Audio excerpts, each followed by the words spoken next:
Good morning everyone and welcome to this channel. So in today's video we will discuss about one of the leading contract manufacturing company in the space of electronic and consumer durable, who is into the manufacturing of washing machines, room air conditioners and the air coolers, and they are doing fantastically well from last 4 or 5 quarters. और आप उनके results देखो, उनके numbers देखो, business model को देखो, they have been doing fantastically well. इस company ने अपने गाइडेंस को भी रिवाइज़ किया, जो एज अ शेयर होल्डर्स हमारे लिए बहुत इंपॉर्टेंट चीज़ है. और इन्होंने अपने प्रॉफिटेबिलिटी, अपनी ऑपरेशनल इफिशिएंसीज़ को देखो, बहुत अच्छी तरीके से इस स्पेस में काम कर रहे हैं. और आपको उनके स्टॉक में भी वो सारी चीज़ें होती हुई दिख रही है कि स्टॉक ऑल टाइम के ऊपर ऑल टाइम हाई लगा रहा है. तो यही एज ए इन्वेस्टर हमें चाहिए. तो इस वीडियो में हम बात करेंगे पीजी इलेक्ट्रोप्लास्ट के बारे में. पीजी इलेक्ट्रोप्लास्ट एक कॉन्ट्रैक्ट मैन्युफैक्चरिंग कंपनी है जो वॉशिंग मशीन बनाती है, एयर कूलर्स बनाती है और रूम एयर कंडीशनिंग बनाती है, और उनके प्लास्टिक मोल्डिंग का भी एक डिवीज़न है. तो पहले तो उसके बिज़नेस मॉडल को समझने की कोशिश करेंगे, इसके धंधे के बारे में समझने की कोशिश करेंगे, इनके Q2 के बिज़नेस के बारे में डिस्कस करेंगे, रेवेन्यूज़ और प्रॉफिटेबिलिटी के बारे में, इनके इन्वेंटरीज़ के बारे में डिस्कस करेंगे, आगे का आउटलुक कंपनी के मैनेजमेंट में अपने कॉल में क्या बताया है उसको समझने की कोशिश करेंगे. और इस पूरे से स्पेस में there are many companies like the Epack durable, Dixon technologies, Amber electronics, Kaynes technologies, उनको भी थोड़ा पीयर कंपैरिजन करने की कोशिश करेंगे. और as investors what we can draw from this kind of companies. हालांकि अभी इस कंपनी का पी जो है वो थोड़ा एक्सपेंसिव लेवल्स पे ऊपर है, 147 का कुछ पी है, which is very high. But considering their business models and the future outlook is concern, there is a lot of attractions towards this companies. And of course because of the PMO, ये जो production link scheme जो India में launch हुई है नरेंद्र मोदी पंतप्रधान बनने के बाद, इसका बहुत सारा इम्पैक्ट जो मैन्युफैक्चरिंग कंपनीज़ के ऊपर आया है. तो गवर्नमेंट का कहना है जितनी ज़्यादा मैन्युफैक्चरिंग कंपनियां अपने देश में मैन्युफैक्चर करेगी, उससे जॉब और रोज़गार बहुत बड़े पैमाने पे ऊपर उपलब्ध होंगे, और इसकी वजह से इनको एक इंसेंटिव्स मिलता है इन सारी कंपनीज़ को. तो ये सारा इंसेंटिव इनके प्रॉफिटेबिलिटी के ऊपर भी आता है, और जिसकी वजह से भी ये कंपनी अच्छा कर रही है. So huge Tailwind in the sectors of the manufacturing, और इसी मैन्युफैक्चरिंग कंपनी में पीजी इलेक्ट्रोप्लास्ट काम करती है. तो पीजी इलेक्ट्रोप्लास्ट के थोड़ा बिजनेस मॉडल को समझने की कोशिश करेंगे. पहली तो चीज़, तो पीजी इलेक्ट्रोप्लास्ट एक कॉन्ट्रैक्ट मैन्युफैक्चरिंग स्पेस है. ये बहुत बड़े जो AC मैन्युफैक्चरर्स हैं आउट अराउंड द वर्ल्ड, जैसे डाइकिन हुआ, वोल्टास कंपनीज हुई, या वर्लपूल हुई, बहुत सारी ऐसी कंपनीज इलेक्ट्रॉनिक स्पेस में काम करने वाली, हाइकिन हुई, तो बहुत सारी ऐसी कंपनियों को कॉन्ट्रैक्ट मैन्युफैक्चरिंग का काम करती है. मतलब इंडिया में अगर किसी को AC बनाना है तो वो उस ब्रांडेड कंपनीज़ को AC बना के, AC के असेंबलीज करके वो पूरा यूनिट बना के वो लोग देते हैं. तो इनके दो मेनली डिवीज़न है. एक उनका तो प्रोडक्ट डिवीज़न है. तो प्रोडक्ट डिवीज़न में इनका आता है रूम एयर कंडीशनर्स और इंडोर ACs, आउटडोर ACs और विंडो ACs में ये लोग काम करते हैं. इनका around 60 to 65% of the revenue इस पीजी इलेक्ट्रोप्लास्ट का ये रूम एयर कंडीशनिंग से आता है, इंडोर आउटडोर और AC से आता है. और उसके बाद उनका जो वॉशिंग मशीन का एक डिवीज़न है, इसमें वो सेमी ऑटोमेटिक, फुल लोड या ऑटोमेटिक वॉशिंग मशीन बनाते हैं, जिन्होंने हालांकि रिसेंटली वर्लपूल के साथ एक करार किया है, जिसके अंतर्गत वो वर्लपूल के लिए भी अभी वॉशिंग मशीन असेंबलीज़ का काम करेंगे. और 2-3 सालों में बहुत अच्छा रेवेन्यू आने की उम्मीद कंपनी ने अपने मैनेजमेंट कॉल में उन्होंने बताई है, वर्लपूल के इस बिज़नेस के वजह से. तीसरा इनका डिवीज़न है एयर कूलर्स का. तो ये एयर कूलर्स भी बनाते हैं बहुत बड़े ब्रांडेड कंपनियों के लिए. तो आउटसाइड ऑफ द कंपनीज बहुत होंगी, और उनके लिए इंडिया में अगर वो कंपनियां मैन्युफैक्चर किसी और से करा के लेती है तो उन कंपनियों के लिए कॉस्ट भी कम पड़ती है, और इंडिया में सस्ते चीपर प्राइस में बेचना भी आसान रहता है. तो इनका प्रोडक्ट डिवीज़न हुआ. प्रोडक्ट डिवीज़न में जैसे मैंने कहा, रूम एयर कंडीशनर्स हुआ, एयर कूलर्स हुआ और वॉशिंग मशीन, ये 3 मेन प्रोडक्ट्स आते हैं. इसके बाद उनका एक डिवीज़न है जहाँ पर प्लास्टिक मोल्डिंग करते हैं. वो ऑटोमोबाइल सेक्टर्स के लिए, सैनिटर्स के लिए, ये बाथरूम में जो ये स्प्रे होते हैं उनको भी बनाने का ये काम करते हैं. और प्रिंटेड सर्किट बोर्ड, उसको भी वो लोग बनाते हैं, जो यूज़ होता है टीवी सेट्स में. तो ये प्लास्टिक मोल्डिंग का डिवीज़न हुआ। उसके बाद उनका एक डिवीज़न है इलेक्ट्रॉनिक्स का, तो टीवी असेंबली का काम भी बहुत बड़े कंपनीज लाइक सैमसंग, एलजी, इनके लिए वो टीवी असेंबली का काम करते हैं। हालांकि उन्होंने अभी ये काम किया है कि इस रेवेन्यू सेगमेंट के टीवी को असेंबली के जो सेगमेंट इलेक्ट्रॉनिक सेगमेंट को उन्होंने एक जेवी उन्होंने बनाया है जिसका नाम है गुडवर्थ इलेक्ट्रॉनिक्स, और उसके अंडर में इनका सारा रेवेन्यू अभी जाता है उस जेवी के अंडर में। तो पीजी इलेक्ट्रोप्लास्ट और गुडवर्थ इलेक्ट्रॉनिक इनका एक जेवी बना हुआ है जिसके अंतर्गत वो रेवेन्यू की स्ट्रीम जाती है। हालांकि कुछ 600 करोड़ का रेवेन्यू जताने की बात उन्होंने इस सेगमेंट के अंदर कही है।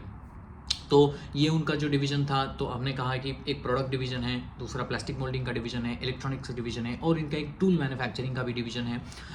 तो इसके अंतर्गत सारा पूरा बिजनेस होता है। लेकिन आप अगर देखोगे पूरे बिजनेस में लगभग 65 to 68% का रेवेन्यू ये प्रोडक्ट डिवीज़न से आता है। प्रोडक्ट डिवीज़न में जैसे मैंने कहा room air conditioner, washing machine और एयर कूलर्स आते हैं, और इन तीनों में भी 50% से ज़्यादा रेवेन्यू आता है एसी से।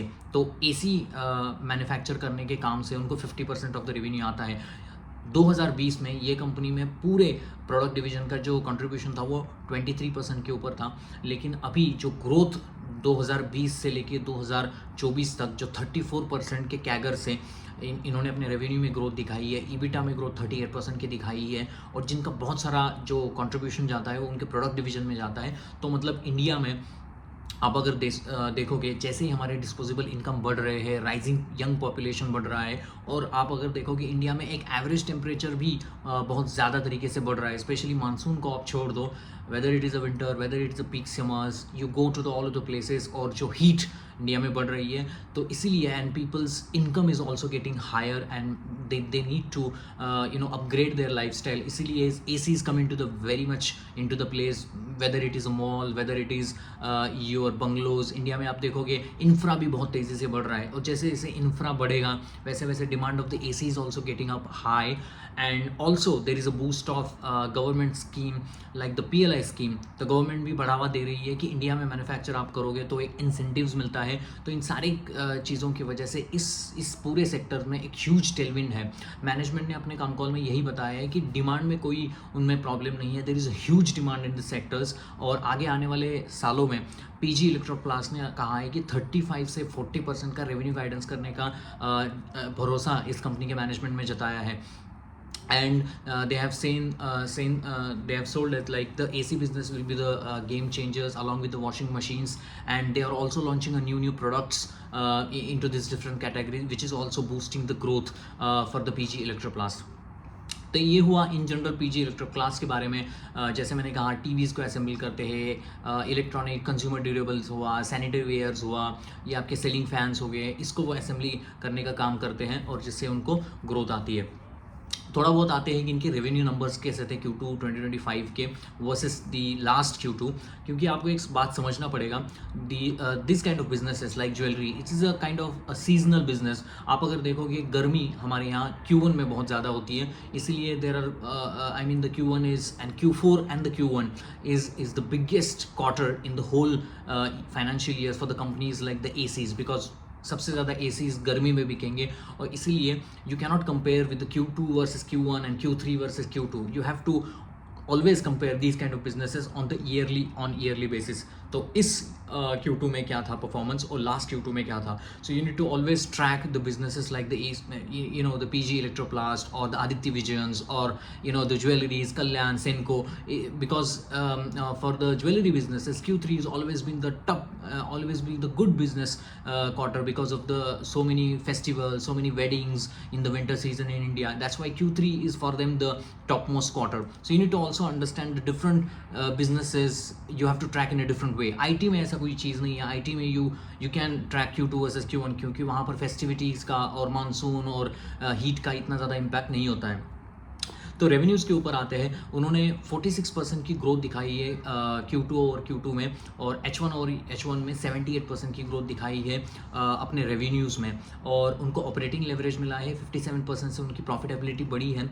प्रॉफिट का परसेंटेज जो था, मतलब you can say the profit percentage वो 2.1% से था लास्ट क्वार्टर में, जो बढ़ के आया है अभी 3.1% से। तो पैट मार्जिन की यहाँ बात करते हैं, तो पैट मार्जिन लास्ट Q2 2024 में कुछ 2.5 के अराउंड था, now it is been increase to 3.1। EBITDA 8% से अराउंड वो करते आए हैं 8.2 से, तो वो ईबिटा सेम ही रहा है। लास्ट पूरे फाइनेंशियल ईयर में इन लोगों ने जो अपना रेवेन्यू किया था 2746 करोड़ का इन्होंने रेवेन्यू किया था, लेकिन H1 2025 में they have done probably around 2000 approximately 1996,000 crore का उन्होंने रेवेन्यू किया है। तो मतलब आप देखोगे पूरे फाइनेंशियल ईयर 2024 में इनका रेवेन्यू था 2746 crore. Now in this financial year till H1 the revenue is 1996. So you can see there is a huge jump from the YOY levels in terms of the revenue itself. So they have grown the revenue by 78% as H1 over H1. And they have earlier said that in their earlier con calls is like they will do in the whole year, for the whole year they will do the revenue of 3650, मतलब 3650 करोड़ का उन्होंने कहा था कि हम revenue करेंगे। लेकिन इस Q2 के बाद उनका जो कॉन कॉल हुआ, उन्होंने कहा कि हम अपने गाइडेंस को रिवाइज कर रहे हैं। The guidance they have given is 4250, मतलब 3650 से 4250 करोड़ का उन्होंने कहा है कि दे will do the approximate revenue, which is like almost double than the last year's what they have done. This is almost double kind of revenue that they are going to give in this quarter. और उन्होंने कहा है कि last year 137 crore का PAT उन्होंने किया था, और इस ईयर में उनका पहला रेवेन्यू गाइडेंस था, मतलब पिछले क्वार्टर में 215 करोड़ का करने का उन्होंने आशंका जताई थी। Now they have also revise that thing to 250 crore. Now you can see any stock, you need to understand as a retail investor, the company which is giving the revise guidance in terms of revenue and in terms of profitability, they are doing something special and they see the lot of demands in the market. तो उन्होंने कहा है कि demand हमें अच्छी दिख रही है, हमारे ऑपरेशनल पैरामीटर्स भी अच्छे कर रहे हैं, बैकवर्ड इंटीग्रेशंस को वो लोग काम कर रहे हैं। मतलब ये लोग ACs को असेंबल करने का काम करते हैं, जिसमें से जो कंपोनेंट्स लगते हैं वो बहुत सारे कंपोनेंट इंडिया के बाहर से एक्सपोर्ट मतलब इंपोर्ट होते हैं, वहाँ पर वो लोग उसको असेंबल करते हैं और वहाँ पर इन चीज़ों को बेचते हैं। तो उन्होंने कहा है कि we see the huge demand going forward and that's why they have revise the guidance. तो कोई भी कंपनी अगर अपने गाइडेंस को रिवाइज कर रही है प्रॉफिटेबिलिटी में, रेवेन्यूज में, आपको उसमें ट्रैक में रखना पड़ेगा। That's why the stock has also performed from मुझे लगता है 300-400 लेवल्स टू 900 लेवल्स की जो जर्नी हुई है, इसीलिए हुई है कि क्वार्टर इन ये कंपनी अपनी गाइडेंस को रिवाइज कर रही है, which is important for a retail investor. EPS में भी वृद्धि इनमें हुई है।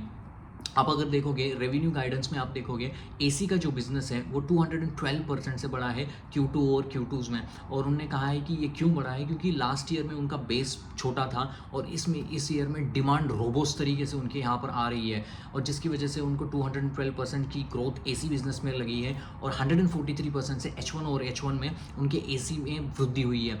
44% में प्लास्टिक मोल्डिंग में वृद्धि दिखाई है, 23% में वॉशिंग मशीन में वृद्धि दिखाई है। मैं कंपोनेंट्स में YY लेवल के ऊपर एक परसेंटेज ग्रोथ इंक्रीज की बात कर रहा हूँ। तो AC 212 से बढ़ा, प्लास्टिक मोल्डिंग 44% से बढ़ा है, and the washing machine has been increase by 23%। तो इनका प्रोडक्ट में ये हुआ।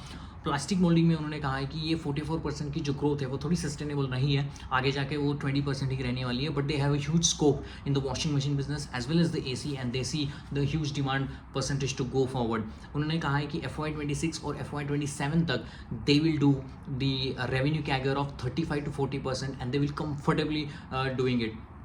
इस चीज़ के लिए वो कैपेक्स भी कर रहे हैं। 350 से लेके 380 करोड़ का उन्होंने कहा है कि दे विल डू द कैपेक्स। उसमें से लगभग 150 करोड़ का कैपेक्स H1 में उन्होंने कर लिया है। उनका 11 मैन्युफैक्चरिंग यूनिट है, राजस्थान में है, महाराष्ट्र में अहमदनगर में, सुपा जगह पे है, रुड़की में उनके प्लांट्स है। तो ऑल ओवर इंडिया में उनके प्लांट्स है, और राजस्थान में जो उनका भिवाड़ी करके एक जो प्लांट है वहाँ पर वो बैकवर्ड इंटीग्रेशन के प्लांट में वहाँ पर एक्सपांशन यूनिट लगा रहे हैं, जिसके लिए ये that capex is going to go through. और बहुत सारे बाकी प्लांट में भी मशीनरीज़ के लिए अपने नए इक्विपमेंट्स के लिए वो और रुड़की में, नोएडा में एक जगह पे ऊपर वो लैंड खरीद रहे हैं, जिसके लिए वो पैसा लगने वाला है।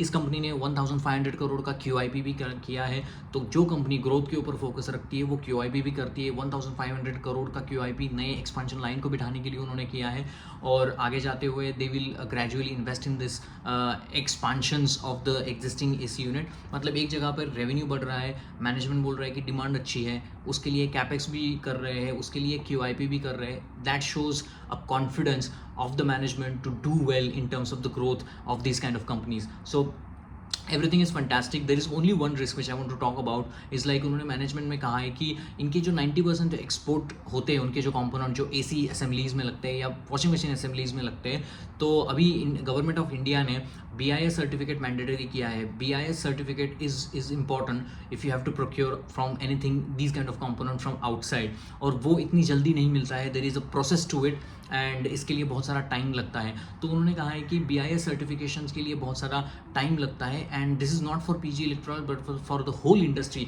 This is a little bit of problem. उन्होंने एक आशंका जताई है बिकॉज जिसकी वजह से डिमांड तो बहुत ज़्यादा है, मतलब वो तो सेल तो करना चाहते हैं लेकिन सप्लाई चेन के इश्यूज़ आने वाले हैं, ऐसा उन्होंने अपने कॉल में कहा है. वही एक मुझे रिस्क लगा. उन्होंने कहा है कि अगर हमारे पास डिमांड ज़्यादा है और सप्लाई चेन में ये BIS सर्टिफिकेशन की वजह से कंपोनेंट प्रोक्योरमेंट में उनको थोड़ा इशू हो जाता है, तो ये डिमांड को वो कैटर नहीं कर पाएंगे. इसलिए आप देखोगे बैलेंस शीट में इन्वेंटरीज बहुत अच्छी तरीके से बढ़ी है. उन्होंने कहा है कि मार्च 2025 तक they have procured a lot of components.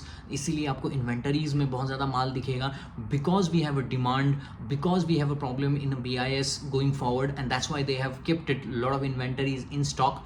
और उनको कहा है कि that they have a huge positivity in FY25 till March and they want to also work on it going forward. उन्होंने अपने कॉल में ये भी कहा है कि जो लैपटॉप का हार्डवेयर का अभी भी कोई आउटलुक गवर्नमेंट की तरफ से कोई ट्रैक्शन नहीं आया है because they wanted to go into the business of the assembling of the laptops. So that government चाहती है कि इंडिया में ये सारे मैन्युफैक्चरर असेंबली हो जाए, जिसके लिए रोज़गार बढ़े, हमारी GDP बढ़े.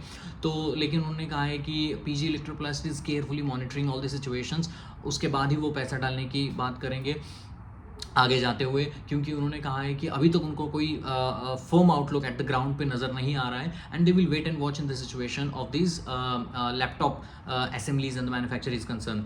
इसके बाद उन्होंने एक अफ्रीका की 2-व्हीलर कंपनी है EV स्पेस में, स्पायरो करके, इनके साथ उन्होंने करार किया है जिसके चलते ये जो क्विक कॉमर्स बिजनेसेस है, जोमेटो है, स्विगी है, तो इनको जो ये जो 2-व्हीलर्स लगती है, मतलब राइडर जो होते हैं, उनके लिए अगर EV वहाँ पर आ जाए, स्पायरो उसके ऊपर काम कर रहा है कि वो क्विक कॉमर्स के साथ वो जॉइंट हो जाए और Spiro will be giving a lot of these EV to this Swiggy and Zomato is all this kind of companies. So उनके साथ उनका करार है. इस स्पायरो को, ये जो EV स्पायरो की जो कंपनी है अफ्रीका की, इनके लिए ऑटोमोबाइल जोड़ने का काम करेगी, असेंबली का काम PG इलेक्ट्रोक्लास आगे जाते हुए करेगी. इसके लिए 30 to 40 करोड़ का इन्वेस्टमेंट उन्होंने किया है. उनका कहना है कि अगले 2 सालों में 500 to 600 करोड़ की रेवेन्यूज़ से उनको इस बिज़नेस से रेवेन्यू आने की संभावना उन्होंने जताई है. तो they are also looking forward to it, this kind of businesses. इन्होंने कहा है कि आगे जाते हुए कोई भी अगर उनको एक्विजिशन अगर करना है, they will always look for the 18 to 20% of the ROC kind of businesses. They will not just go and do all this other businesses. मतलब वो कोई भी बिजनेस में ऐसे ही आँख बंद करके नहीं जाएंगे. उन्होंने कहा है कि 18 to 20% of the ROC percentage जहाँ पर होगा वहाँ पर ही हम काम करेंगे, because this is what in line with their own strategy internally. आप अगर PG इलेक्ट्रोप्लास्ट की एज अ कंपनी की बात करो तो 28,000 करोड़ की मार्केट कैप की कंपनी है. ROE के नंबर 18% है, ROC के नंबर 18.5% के ऊपर है, कैपेक्स इन लाइन है, डिमांड ज़्यादा है, गवर्नमेंट का पुश ज़्यादा है and internally they are working on the backward integration. मतलब ये जो रॉ मटेरियल वो लोग बाहर से इंपोर्ट करते हैं, जिसके ऊपर वो ACs बनाने का काम करते हैं, वो चाहते हैं कि इन सारी चीज़ों के वो आगे जाते हुए खुद इंडिया में बनाए, जिसका फ़ायदा इन सारी कंपनियों को हो जाए. तो they have not have to depend on the outside companies to procure those kind of items and that's why they will see the operational efficiencies. That's why you see the revenue has been increase by 46%, but उनका जो operating leverage उनको जो मिला है, जिसके तहत उनको 57% की वृद्धि उनके प्रॉफिटेबिलिटी में हुई है. हालांकि these kind of businesses as they are not Daikin or Voltas, इसीलिए उनको पैट मार्जिन ऑलवेज लाइक 3.1 या 3.5% से ही मिलेगा. So basically PG Electroplast is a leading company in contract manufacturing where they are doing as working as a OEM, original equipment manufacturer.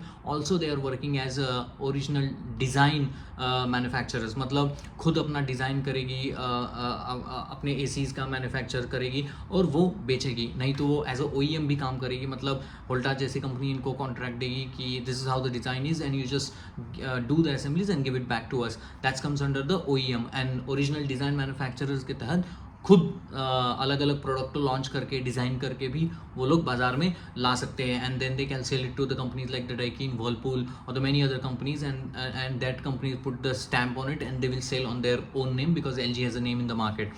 So आप अगर देखोगे that is a good business to be in. Only thing, the concern is supply chain issues going forward, how this BIS certification play around in future, and also the important thing is the seasonality. अगर मान लो कि कभी monsoon पहले आ जाता है, जल्दी आ जाता है, तो थोड़ा बहुत इम्पैक्ट AC मैन्युफैक्चरिंग स्पेस के ऊपर पड़ जाता है.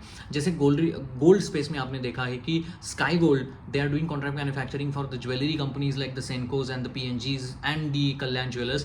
Same like in the contract manufacturing space for the AC manufacturing is concerned, the PG Electroplast, the Kens Technologies and the Ipac Durable, these kind of companies is also providing the manufacturing facilities or the manufacturing assembly space for the companies like the Aditya Visions or the Electronic Smart India and all this Aditya Vision. So AC बेचने वाले जो लोग हैं उनके लिए वो पीछे में काम कर रही है. तो आई थिंक स्काई गोल्ड की जो जर्नी रही है सेम तरीके से 50-60% से ग्रो करने वाली कंपनी है.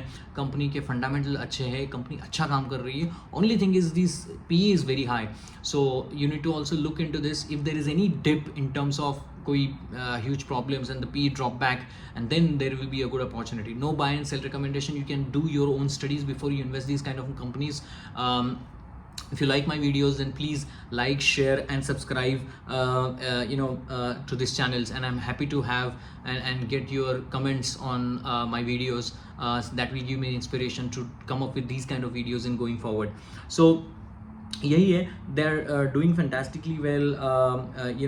The most of their business has came from the volume growth. आप अगर देखोगे AC के स्पेस में क्या हुआ है, एवरेज सेलिंग प्राइस ड्रॉप हुई है क्योंकि रॉ मटेरियल के प्राइसेस है वो कमोडिटी सेगमेंट में वो ड्रॉप हुई है, जिसकी वजह से एवरेज सेलिंग प्राइस ड्रॉप हुई है. तो बहुत सारा जो बिजनेस इस धंधे में आया है, weather it is Kens technology, weather it is Ipac durable, उनके भी आप नंबर देखो, तोड़ फोड़ नंबर है.